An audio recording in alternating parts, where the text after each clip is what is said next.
अस्सलामुअलैकुम dear students. आज के सेशन में हम स्टैंडर्ड 10th का मराठी कंपोजिट यानी मराठी अंतर्भारती का प्रीलियम 5th यानी गेस्ट पेपर नंबर 5 को सॉल्व करेंगे। बहुत अच्छा पेपर है। इसमें सबसे पहला पैराग्राफ हमसे जो पूछा गया है वो बदलने म्हणजे से पूछा हुआ है।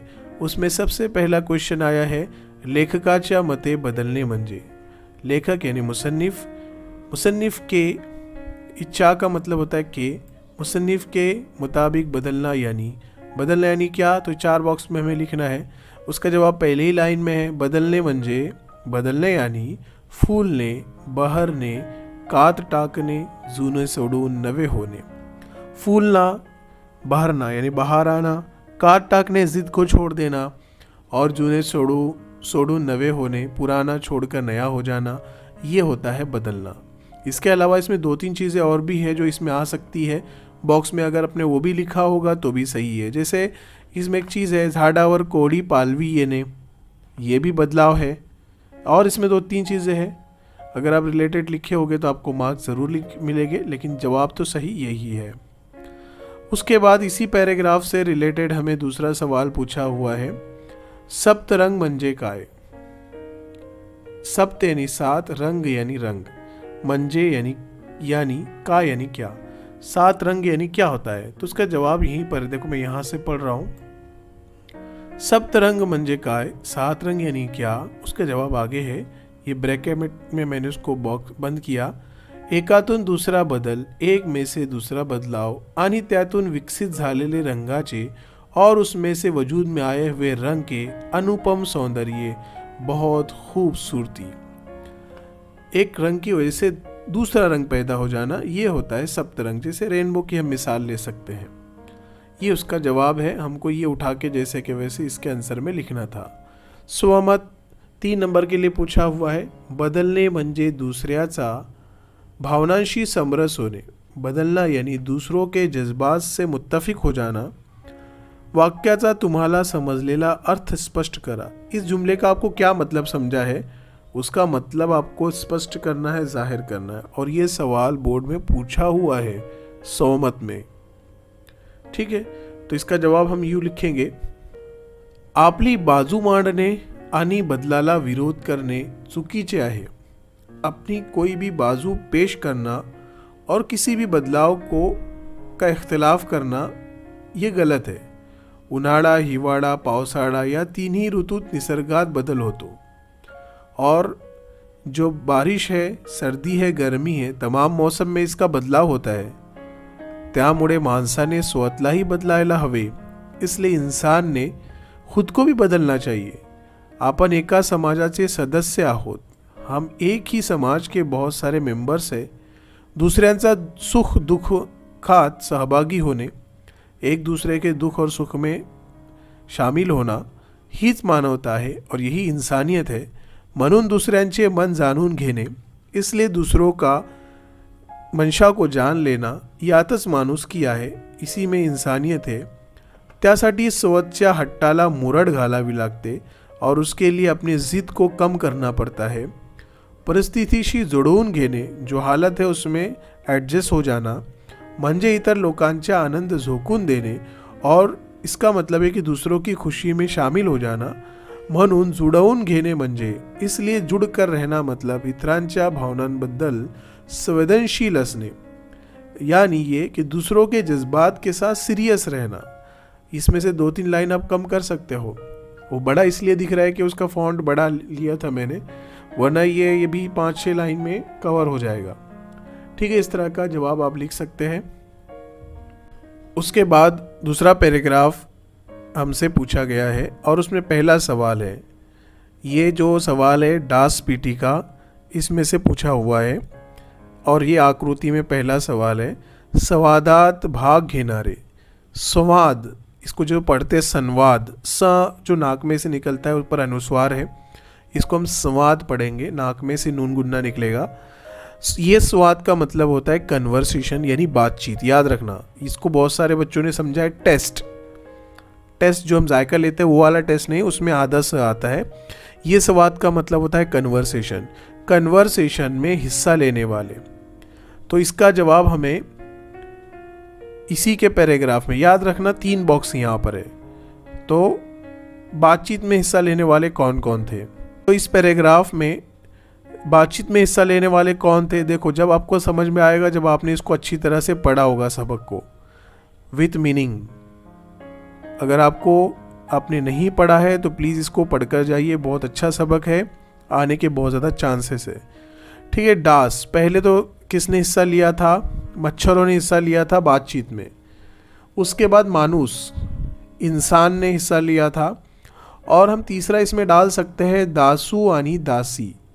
ये जो सुजान कुटुंब है, ये 3 चीज़ें 3 बॉक्स में आ जाएंगी। इन लोगों ने कन्वर्सेशन यानी बातचीत में हिस्सा लिया था। उसके बाद इसी सबक से रिलेटेड, पैराग्राफ से रिलेटेड हमसे दूसरा सवाल पूछा गया है।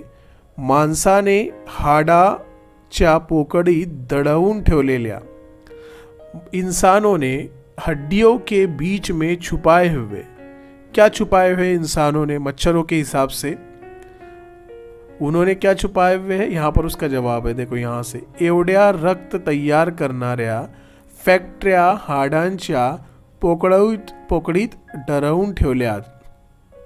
इतने खून तैयार करने वाली बड़ी बड़ी फैक्ट्रियाँ इन्होंने हड्डियों के बीच में छुपा कर रखी है, ऐसे मच्छरों का कहना है। तो इसका बॉक्स में हमको क्या लिखना है? यही जो ब्लू लाइन के अंडरलाइन मैंने किया, बस इतना ही आपको लिखना है। ठीक है, और इसका मतलब क्या हुआ? खून तैयार करने वाली फैक्ट्रियाँ ये छुपाकर उन्होंने रखी है इंसानों ने। दूसरा क्वेश्चन है, माणसाचे जैविक कर्तव्य, इंसान का बुनियादी हक क्या होता है? तो यहाँ पर इंसान ने कहा है, ये देखो, माणूस हे एकत होता, इंसान ये सुन रहा था, तो म्हणाला, उसने कहा, माझी झोप उडवता, मेरी तुम नींद उड़ाते हो, आणि वर हे और इस तरह के तमाशे, माझे संरक्षण करायचा हक्क आहे मला, मुझे मेरे खुद की हिफाजत करने का हक है, मी तुम्हाला मारणारच, हे माझे जैविक कर्तव्य आहे, और मैं तुम्हें मारने ही वाला हूँ, ये मेरा बुनियादी हक है। तो उसका जवाब क्या आएगा? मारने, तुम्हाला मारने। अब तुम्हारे मारने बोले तो क्या? मच्छरों को मारना। तो हम यहाँ लिखेंगे डासांना मारने, मच्छरों को मारना, ये उसका क्या है? जैविक कर्तव्य है। और अगर सिर्फ इतना आया कि हक कौन सा है, तो उसका जवाब हम ये लिख सकते हैं संरक्षण करने, लेकिन वो जैविक कर्तव्य पूछ रहा है, इसलिए हम इसका जवाब लिखेंगे डासांना मारने। ये इतना जितना मैंने अंडरलाइन किया। Okay, next question. इस पैराग्राफ से रिलेटेड हमें ये सवाल पूछा हुआ है, डासांचा त्रास वाचवण्यासाठी केलेले उपाय, मच्छरों की तकलीफ से बचने के लिए किए गए इलाज।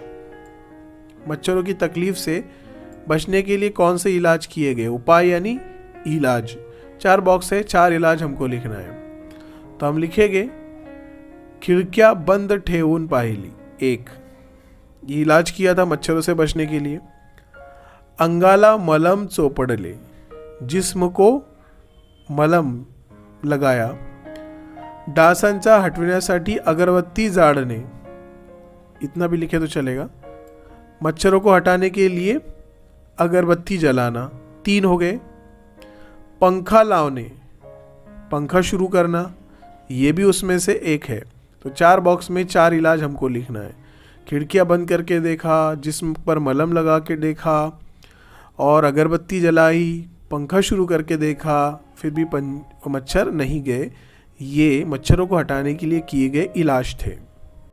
डियर स्टूडेंट्स, उसके बाद अब नज़म का हिस्सा शुरू होता है। हम स्पीड में जा रहे हैं इसलिए कि वीडियो बहुत लंबा हो जाता है और आप भी बहुत बोर हो जाते हैं, तो मैं सिर्फ पॉइंट टू पॉइंट बात करके इसको ख़त्म करूँगा। ठीक है, आप सिर्फ इतना देखिए कि कौन सा जवाब कैसे हम ढूंढ रहे हैं और कौन सा है। आपके नज़र के सामने से हर सवाल का जाना गुजरना बहुत ज़रूरी है। पहला सवाल है, अभंगात उल्लेखलेली फूले व फळे। एक ही सवाल में 2 सवाल है। अभंग यानी इसका मतलब होता है कविता, याद रखो, अभंग से डरना नहीं। अभंग और कविता दोनों के मानी होते हैं नज़म। नज़म में उल्लेख ले ली आई हुई, जिक्र की हुई फूले यानी फूल और फड़े यानी फल। तो ठीक है, हमको फूल और फल मिलाकर 3 बातें लिखना है। तो हम पहले में लिखेंगे केवड़े, ये केवड़े फूल हो गया, और फड़ फनस और नारड़, फनस और नारड़ ये 2 बॉक्स में आ जाएंगे। ये क्या हो गए? फल हो गए। ठीक है, अब आगे हम बढ़ते हैं। इसी नज़म से अभंग से रिलेटेड सवाल है, केकतीला काटनचे वेढे भीतरी निपजती केवडे तैसे साधूचे शब्द गाडे परोपकारा लागी। दिलेल्या पंक्तीचा सरळ अर्थ लिया। दिए हुए लाइन का सरल अर्थ लिखना है यानी खुलासा लिखना है शॉर्ट में। हम इसका जवाब इस तरह से लिख सकते हैं, कवी या अभंगात यानी कविता साधूची लक्षणे सांगताना म्हणतो। शायर साधू की निशानियां बताते हुए कहता है की ज्याप्रमाणे केकतीला बाहेरून काटे असतात, केकती का जो दरख्त है उसको बाहर से काटे होते हैं, परंतु आज सुगंधित केवड़े असते, लेकिन अंदर क्या होता है? एक खुशबूदार चीज़ होती है। त्याचप्रमाणे एक साधूचे व्यवहार कठोर असू शकतो, इसलिए ऊपर से साधू का जो रवैया है वो बिल्कुल कठोर सख्त हो सकता है उसके लफ्ज़, परंतु त्यांचे मन नवनीताप्रमाणे मऊ असतो, लेकिन उनका जो दिल होता है वो मक्खन की तरह बिल्कुल नरम होगा। ये उसका मतलब है। डियर स्टूडेंट, दूसरी कविता हमको ये पूछी गई है और इसमें पहला सवाल है, सुगरणीच्या खोप्याला कवयित्रीने दिलेल्या उपमा। सुगरण यानी जो परिंदा है त्याच्या खोप्याला, खोपे को, घोंसले को शायरा ने दी हुई उपमा। उपमा यानी तशबी, मवाजना करने के लिए उसने कौन से लफ्ज़ का इस्तेमाल किया था? सुगरन के घोंसले को शायरा ने किन चीज़ों से तशबी दी है? तो यहाँ पर 2 बॉक्स दिए हुए हैं और दोनों में हम लिखेंगे। एक तो तशबी दी है झूलता बंगला, जैसे झूलता हुआ बंगला, एक और जैसा गिलक्याचा कोसा, जैसे गिलक्या का एक कोसा है। ठीक है, ये 2 चीज़ों से उन्होंने तशबी दी। दोनों चीज़ों को उठा के हम यहाँ पर लफ्ज़ों को उठा के लिख देंगे। दोनों के आगे जैसे का इस्तेमाल किया। उसके बाद इसी नज़म से रिलेटेड एक क्वेश्चन है, तिची उलूशी चोच तेज दात तेज चोट। सरल अर्थ हमको लिखना है, पंक्ति का अर्थ दी हुई है लाइन, और उसका हमको क्या करना है? खुलासा लिखना है। इसका खुलासा हम यूँ लिखेंगे, सदर ओळी कवितेमधून घेतलेली आहे, ज्यामध्ये कवीने मनोहारी शब्दचित्र रेखाटले आहे। या कवितेमध्ये कवि सांगित इच्छितो की, यहाँ तक क्या है? ये मसाला है। मसाला मैं इसलिए बोल रहा हूँ कि ये कॉमन सेंटेंसेस है जो मराठी के किसी भी भावार्थ में आप सहमत में फिट कर सकते हैं, सॉरी भावार्थ या सरल अर्थ में फिट कर सकते हैं। सुगरण एक छोटा सा पक्षी आहे। सुगरण जो एक छोटा सा परिंदा है, त्याला एक छोटी सी चोच, ये चोच है, चौक हो गया, चोच आणि तेज हात आणि तेज पाय आहेत, वही दात वही हात वही पैर है, तरी देखील त्याने इतका सुंदर खोपा इनला। ये इतका है, इतना ज़्यादा खूबसूरत घोंसला उसने बूंदा है, जसा गिलक्याचा कोसा, ऐसा लग रहा है जैसे गिलक्या का कोसा है। माणसाला तर 2 हात 2 पाय देवाने दिली, इंसान को तो जिस अल्लाह ने, खुदा ने 2 हात और 2 पैर दिए हैं, म्हणून सुगरणपेक्षाही चांगले कारागिरी माणसाने केले पाहिजे, इसलिए इंसान ने तो सुगरण से भी ज़्यादा अच्छी कारागिरी करना चाहिए, ऐसा शायर कह रहा है। ये उसका सरल अर्थ है। डियर स्टूडेंट्स, इसमें तीसरा हिस्सा शुरू होता है भाषा अभ्यास यानी ग्रामर का, और इसमें सबसे पहला सवाल है, दिलेल्या सूचनेनुसार कृती करा, दिए हुए हिदायत के मुताबिक अमल कीजिए। और पहला सवाल है काळ ओळखा यानी ज़माना पहचानो। दूसरे पेन घेऊन काम शुरू केले, यहाँ पर ले आया है लास्ट में वर्ब के साथ। दूसरा पेन लेकर काम शुरू किया। जब मराठी के जुमले के आखिर में आखिरी वर्ब के साथ ला, ली, ले, लो आ जाए और उसके आगे कुछ ना आए, तो वो जुमला मराठी का भूतकाल का होगा। ऐसे हमारा उसूल है। ये उसूल अगर आपको नहीं समझ में आता है तो हमारे यूट्यूब ब्लॉग पर जाइए, वहाँ से उसूल का एक नॉर्मल चार्ट है, उस पर से आप ये समझ सकते हैं। हमने कैसे पहचाना के जुमले में लास्ट में वर्ब है, उसके साथ लाली लेले में से ले आया है और उसकी वजह से ही ये भूतकाल का जुमला है। ठीक है, तो ये कौन सा ज़माना हुआ? भूतकाल। ये पूरा जुमला लिखने की ज़रूरत नहीं, आप सिर्फ क्या करेंगे, भूतकाल लिख देंगे। ते माझे जैविक कर्तव्य है, वो मेरा बुनियादी फ़र्ज है। इसको हम क्या करना है? भूतकाल करा। यहाँ पर क्या था? ओढ़खा यानी पहचानो, और यहाँ पर क्या करना है? करा यानी करो। यहाँ पर हमने पहचाना भूतकाल और इसको अब करना है मैं भूतकाल, तो कुछ नहीं करना है, हमें क्या करना है? आहे हटाना है और उसके जाके होते लगा देना है, बस बन गया। क्यों? क्योंकि आहे का मतलब होता है जो वर्तमान काल में आता है, और होते का मतलब होता है थे जो भूतकाल में आता है। तो है हटा दो और था थे डाल दो। ठीक है, नेक्स्ट, पुढील अर्थासाठी योग्य वाक्प्रचार निवडा। आगे दिए हुए मतलब के लिए मुनासिब मुहावरा चुनो। तकरार करने, तकरार करना यानी क्या होता है, ये दोनों में से हमको सेलेक्ट करना है। अभी कुछ दिन पहले हमने एक वीडियो अपलोड किया था जिसका नाम ही है वाक्प्रचार व त्यांचे अर्थ, जो आपको स्क्रीन पर बताया जा रहा है। ये आप देख सकते हैं, इसमें हमने कवर किया है कि तमाम किताब में जितने सारे वाक्प्रचार है और उनके अर्थ है वो आपको एट ए टाइम एक ही वीडियो में मिल जाएंगे। ये भी लफ्ज़ उसी में वीडियो में मौजूद है। तकरार करने यानी कंप्लेंट करना, और वीडियो में उसके आगे दिया हुआ है गरहानी करने, यानी वही कंप्लेंट करना, बार बार किसी चीज़ को बोलना। अब यहाँ पर नया लफ्ज़ दिया हुआ है कुरकुर करने, तो इसका जवाब क्या आएगा? कुरकुर करने, गरहानी करने, कंप्लेंट करना, एक ही बात को बार बार दोहराना। ठीक है, इसलिए आप वो वीडियो ज़रूर देखो, आपको बहुत फ़ायदा होगा। वाक्प्रचार 2 नंबर के लिए आपको पूछा जाता है। पथ्य पालने, इसका जवाब होता है नियम पालने। पथ्य पालने यानी उसूलों पर अमल करना, और नियम पालने यानी ये भी रूल्स और रेगुलेशन पर अमल करना। तो हमको कुछ नहीं करना है, डायरेक्टली क्या करना है, ये दोनों आंसर उठाकर अपने पेपर में लिख देना है कि ये और ये। सवाल नंबर आपका सही रहना चाहिए बस। भाषा अभ्यास में आगे शब्द संपत्ती से क्वेश्चन है, खालील शब्दातील अक्षरांपासून 2 अर्थपूर्ण शब्द तैयार करा। मंदरजा झैल लफ्ज़ों के हुर्फों में से 2 बामानी लफ्ज़ तैयार करो। ठीक है, इसका भी एक वीडियो हमने कुछ ही दिन पहले अपलोड किया जिसका नाम है शब्द पर संपत्ति। ये इसका ऊपर का थंबनेल रहेगा, इसको देखकर आप हमारी वीडियो में देख सकते हैं। जबकि किताब में बोर्ड के पेपर में जितने सारे शब्द संपत्ति से रिलेटेड क्वेश्चन आ सकते हैं हमने उसमें कवर किया है। आप देखकर उसको जाइए 2-3 मरतबा, तो इंशाल्लाह आपको उससे सहारा हो जाएगा। डियर स्टूडेंट्स, तो इसमें यहाँ पर पूछा हुआ है विमानतड़। विमानतड़ को से हमको इस एक लफ्ज़ के हुर्फों से 2 लफ्ज़ बनाना है जो बामानी हो।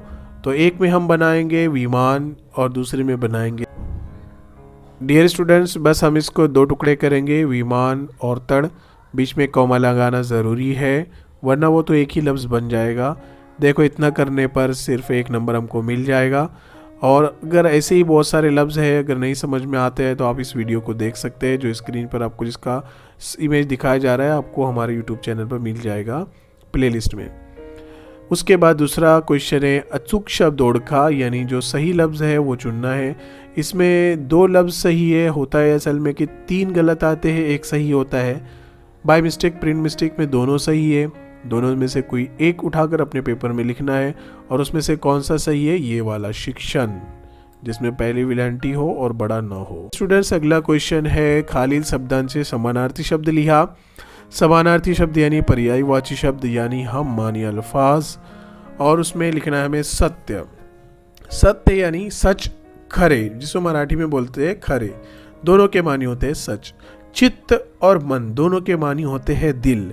चित्त यानी दिल, उसके बदले में समानार्थी शब्द मराठी में हुआ मन यानी दिल।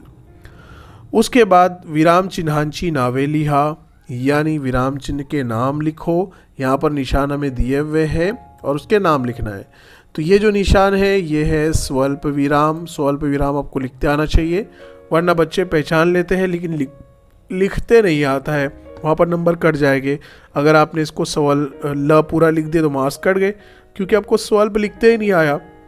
ठीक है, लिखा हुआ आप देखो बराबर इसी तरह से आपको लिखना है। उसके बाद है प्रश्न चिन्ह, यानी सवालिया निशान, और उसको इस तरह से लिखा जाता है। ये जो श में न मिला हुआ है, इसको हम अलग अंदाज में भी लिख सकते हैं, जैसे ये श है आधा और हमने इसको न लिखा है, इस तरह से भी लिख सकते हैं। उपयोजित लेखन में सबसे पहला प्रश्न पत्र लेखन से पूछा जाता है और वह इस तरह से है, वन विभाग जिला परिषद पालघर, यानी जिला परिषद पालघर के जंगलाती डिपार्टमेंट के एडवर्टाइजमेंट है, वो इसलिए वृक्षारोपणासाठी यानी शजरकारी के लिए रोपवाटिकेचे वाटप, यानी उसके लिए पौधों की तकसीम की जा रही है। किस लिए? शजरकारी के लिए। तो इस पर से राहुल देशमुख या रेशमा देशमुख विद्यार्थी प्रतिनिधि है। ये कौन है? लड़का है तो राहुल देशमुख, लड़की है तो रेशमा देशमुख। ये विद्यार्थी प्रतिनिधि है, यानी आप है। सांता क्रूज पूर्व शाला सांता क्रूज, कौन सी स्कूल के बच्चे हैं ये? राहुल और रेशमा। सांता क्रूज की स्कूल का नाम है ये वहाँ का उनका एड्रेस हो गया। ओके, इस रिश्ते से या नाते आने मतलब इस रिश्ते से विद्यार्थी प्रतिनिधि यानी तालिब इल्म रिप्रेजेंटेटिव, तालिब इल्म के नुमाइंदे के हैसियत से, और वो आप नुमाइंदे का नाम क्या है? राहुल और रेशमा देशमुख। अब सवाल क्या है? ये दो सवाल है, दोनों में से हमें एक लिखना है। शाळेतील परिसरात वृक्षारोपण करण्यासाठी मागणी पत्र लिहा। स्कूल के कंपाउंड में शजरकारी करने के लिए पौधे आपको मांगना है। में शजरकारी करने के लिए पौधे की डिमांड करना है। बांट कौन रहा है? ऊपर हमने देखा है। अब आपको क्या करना है? डिमांड करना है। तो सबसे पहले सवाल पैदा होता है कि ये अनौपचारिक पत्र है या औपचारिक पत्र है। तो डेफिनेटली ये औपचारिक पत्र रहेगा, क्योंकि हम किसी फैमिली मेंबर को नहीं लिख रहे हैं, दोस्त को नहीं लिख रहे हैं। तो हमें क्या करना है? औपचारिक पत्र का फॉर्मेट लिखना है। तो इसमें सबसे पहली चीज़ हमें क्या लगती है? प्रति का एड्रेस लगता है। तो अब मुझे बताओ कि प्रति का एड्रेस इसमें क्या आएगा? इसमें प्रति का एड्रेस मैं आपको बता दो। प्रति यानी हम किसको खत लिख रहे हैं? तो इसको लिख रहे हैं। कौन हमको कर रहा है? प्रति वन विभाग जिला परिषद पालघर, यहाँ तक बस, फुल स्टॉप, यहाँ पर कॉमा। ये प्रति हो गया, क्योंकि इसको खत लिखकर हमको क्या करना है? डिमांड करना है। ये बांट रहा है ना, अभी हमने समझे ये बांट रहा है। अब हमको इससे इसको मांगना है। तो हम ये है और ये प्रति वाला एड्रेस है। तो वन विभाग कॉमा उसके नीचे जिला परिषद पालघर डॉट। ठीक है, उसके बाद हमें विषय की ज़रूरत पड़ती है। तो विषय ये है, वृक्षारोपणासाठी रोपवाटिकेचे वाटप, यहाँ तक। वृक्षारोपणासाठी रोपवाटिकेचे मागणी बाबत, ये हमारा विषय बन गया। फिर हम लिखेंगे महोदय, फिर कॉमा, फिर उसके बाद पूरा मैटर रहेगा जो हमने लास्ट टाइम भी देखा था, जिसको मैंने मसाले के तौर पर आपके सामने पेश किया था, जो किसी भी औपचारिक पत्र में फिट हो जाता है, वो हम इस्तेमाल करेंगे। ठीक है, और लास्ट में एक चीज़ की ज़रूरत पड़ती है हमको, प्रेषक के एड्रेस की। यानी ये पत्र किसने लिखा है? तो हम प्रेषक के एड्रेस में लिखेंगे राहुल रेशमा देशमुख। अगर लड़का रहा है तो राहुल देशमुख लिखेगा, लड़की रही तो रेशमा देशमुख रहेगा। उसका एड्रेस क्या है? सांता क्रूज पूर्व शाला कॉमा उसके नीचे सांता क्रूज। ये प्रेषक का एड्रेस हो गया। ठीक है, दो ही चीज़ें आपको समझना रही थी, जो मुश्किल रहता है हमने समझा है। ठीक है, मैं आपको डिटेल में भी समझा देता इसके जवाब के साथ, लेकिन वीडियो बहुत लॉन्ग होते जा रहा है। मैं शॉर्ट में इसको ख़त्म करूँगा, जो आपको ज़रूरत है उसी को बता के हम ख़त्म करेंगे। वन विभागाच्या या उपक्रमाबद्दल अभिनंदन करणारे पत्र लिहा। दूसरा क्वेश्चन क्या है कि वन विभाग यानी जो जंगलाती डिपार्टमेंट है, शोभा है, उसके इस उपक्रम, इसके इस काम के बारे में उसका शुक्रिया यानी अभिनंदन, ग्रीटिंग्स के लिए पत्र लिखो कि आपने बहुत अच्छा काम किया है। तो ये भी पत्र कौन सा होगा? औपचारिक होगा। प्रति का एड्रेस क्या होगा? सेम होगा। प्रेषक का एड्रेस क्या होगा? सेम होगा, यही वाला। और इसका विषय भी सेम होगा, लेकिन आगे सिर्फ इतना आएगा, वृक्षारोपणासाठी रोपवाटिकेचे वाटप केल्याबद्दल अभिनंदन करनेबाबत, बस इतना, या वाटप करनेबाबत। इसके आगे, ये इसके आगे आप क्या लिख देंगे? सिर्फ करने बाबत लिख देंगे। ओके, वृक्षारोपणासाठी रोपवाटिकेचे वाटप करण्याबाबत, ये विषय हो गया। अब महोदय में हम लिखेंगे, महोदय के नीचे पूरा मैटर आएगा। मराठी के अंदर जो हमने मसाला दिया था वो भी आ सकता है, या फिर मैं आपको शॉर्ट में बता रहा हूँ। हम क्या लिख सकते हैं इसमें, आपल्याकडून पूर्ण शहरामध्ये वृक्षारोपणासाठी रोपवाटिकेचे वाटप केलेले आहे। आपण या उपक्रमाचे खूप चांगल्या प्रकारे पाऊल उचललेले आहे, म्हणून त्यासाठी आपणास आम्ही सर्व विद्यार्थी आपल्याला अभिनंदन करतो। ठीक है, इस तरह से हम लेटर लिख लेंगे। उसके बाद देखो गद्य आकलन का एक क्वेश्चन है यहाँ पर, इसमें 4 सवालात बनाने होते हैं। पहला सवाल हम बनाएंगे, पहले समझ लो, ज्ञान मिळवण्यासाठी वाचन केले पाहिजे, इल्म हासिल करने के लिए पढ़ना चाहिए। तो हम सवाल बनाएंगे इल्म हासिल करने के लिए क्या करना चाहिए, तो इसमें से जो वाचन है वो हट जाएगा, इसके आगे जाएगा काय आ जाएगा और यहाँ पर सवाल या निशान आ जाएगा। एक सवाल बन गया, देखो यहाँ से यहाँ तक एक सवाल बन गया। कैसे बना, वाचन निकल जाएगा, उसके आगे काय यानी क्या आ जाएगा और लास्ट में सवाल या निशान आ जाएगा। फिर आगे है, छोटी छोटी पुस्तकें मुलांनी मासिके वाचली पाहिजेत। छोटी छोटी किताबें बच्चों ने महाना पढ़नी चाहिए। तो हम लिखेंगे बच्चों ने क्या पढ़ना चाहिए, तो उसका जवाब आ जाएगा मासिके। तो यहाँ से मासिके निकल जाएगा, उसकी जगह आएगा काय और लास्ट में सवाल या निशान। 2 सवाल बन गए यहाँ से यहाँ तक। ओके, मुलांनी काय वाचली पाहिजेत, 2 सवाल बन गए। तीसरा, तुम्हा मुलांसाठी आनंद, चंदोबा, किशोर, पराग यासारखी मासिके निघतात। तो हम क्या बनाएंगे इसके जगह, कोणती मासिके निघतात। ये जितना ब्लू लाइन का हिस्सा है वो सब कट जाएगा, इसके जगह क्या आ जाएगा, कोणती, कौन बड़ा ना आएगा, कौन सी माहाना किताबें निकलती है और लास्ट में सवाल या निशान, यानी ये हिस्सा यहाँ पर आ जाएगा। ठीक है, मासिके के आगे मासिके, कोणती मासिके निघतात, हो गया, 3 सवाल बन गए। फिर हमने यहाँ पर बहुत सारे सवालात बनते हैं, मैं सिर्फ आपको 4 बना के बता रहा हूँ। कुछ अगर आपको ज़्यादा लगे तो मुझे कमेंट बॉक्स में भेजिए, सही है कि गलत है मैं आपको ज़रूर बताऊँगा। वाचून मनाला आनंद होतो, तो हम लिखेंगे वाचून मनाला काय होतो, पढ़कर दिल को क्या होता है। इसका जवाब है पढ़कर दिल को खुशी होती है। 4 सवाल हमने बनाए, 1-2 आप मुझे बनाकर कमेंट्स कीजिए, ज़रूर मैं आपको बताऊँगा कि आपने सही बनाया है या गलत बनाया है।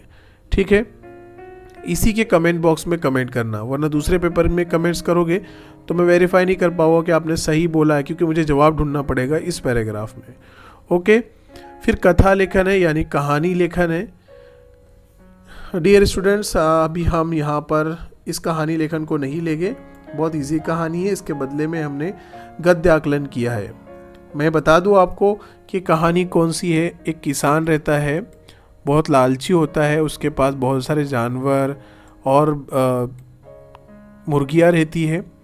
एक जो मुर्गी है उसमें से सोने के अंडे देती है और वो दिन ब दिन हमेशा मालदार होता है। उसके दिल में एक बार ख्याल आता है कि यार हर रोज़ की अंडे से अच्छा है कि एक साथ अंडे हासिल कर लेंगे। वो जल्दी मालदार होने की कोशिश करता है। वो छुरी लेता है और उस मुर्गी को काट देता है। काटने के बाद उसके पेट में से कुछ भी नहीं निकलता है। जब कुछ नहीं निकलता है तो उसको इस बात का बहुत दुख होता है, इसलिए होशियारी से काम लेना चाहिए। ये कहानी है जो मराठी में आपको लिखना था। अब निबंध लेखन यानी मजमून नवेसी, बहुत आसान निबंध आया था। माझी आई, मेरी माँ। पॉइंट ये थे कि कष्टाळू, वो मेहनती थी, उसके बारे में लिखना था। माझी आई खूब कष्टाळू आहे। प्रेमळ स्वभाव, उसका जो रवैया था वो बहुत प्यारा है। आईमुळे चांगले संस्कार और माँ की वजह से ही मुझे अच्छे अखलाक मिले।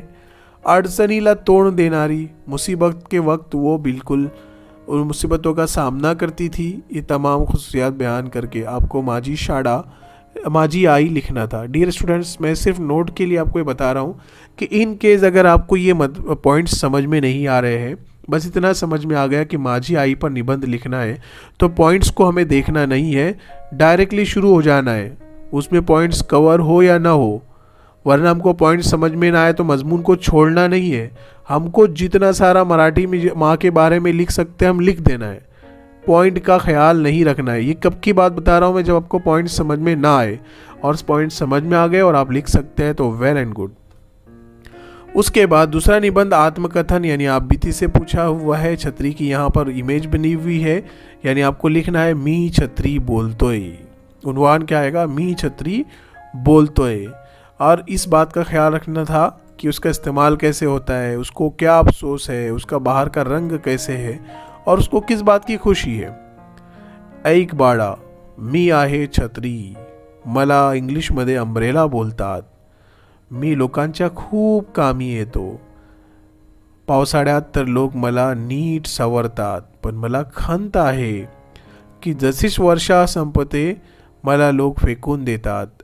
ऐसे आप मराठी निबंध कोशिश करके आपको लिखना है। फिर से मैं रिवाइज़ करूँगा, अगर आपको ये पॉइंट नहीं समझ में आ रहे हैं कुछ टेंशन नहीं लेना है, डायरेक्ट छतरी पर आपको जितना सारा लिख सकते हैं आप लिख लेना। लेकिन यहाँ पर याद रखना है कि ये आत्मकथन निबंध है। आत्मकथन निबंध में क्या होता है, दो चीज़ें, एक तो वो चीज़ आपको बन जाना होती है कि मैं छतरी हूँ, मुझे बहुत सारे लोग अलग अलग नाम से पहचानते हैं, मैं ऐसी हूँ, मैं वैसी हूँ, यानी खुद बन जाना होता है एक चीज़। या तो फिर ऐसा बताना था कि वो मुझसे बात कर रही है, मैं स्कूल में बैठा हुआ था, अचानक छतरी ने मुझे बोलने लगी कि मैं छतरी हूँ, मुझे बहुत खुशी है कि मैं आपके पास हूँ, लेकिन गम इस बात का है कि जैसे बारिश ख़त्म हो जाती है आप मुझे फेंक देते हैं, मैं ऐसी हूँ, मैं वैसी हूँ। ये चीज़ें याद रखना है आत्मकथन में। ओके डियर स्टूडेंट्स, मुझे उम्मीद है आपको ये पेपर समझ में आया होगा। अगर किसी तरह की हेल्प आपको चाहिए तो मुझे कमेंट बॉक्स में ज़रूर बताइए, ताकि मैं उस तरह के वीडियो आपके लिए बना सकूँ, ताकि आपको बहुत ज़्यादा फ़ायदा हो। आपके लेवल पर आपको जिस चीज़ की दिक्कत होती है अगर आप कमेंट्स करके बताएंगे तो इंशाल्लाह मैं आपकी हेल्प कर पाऊँगा, वैसे वीडियोज़ बना पाऊँगा।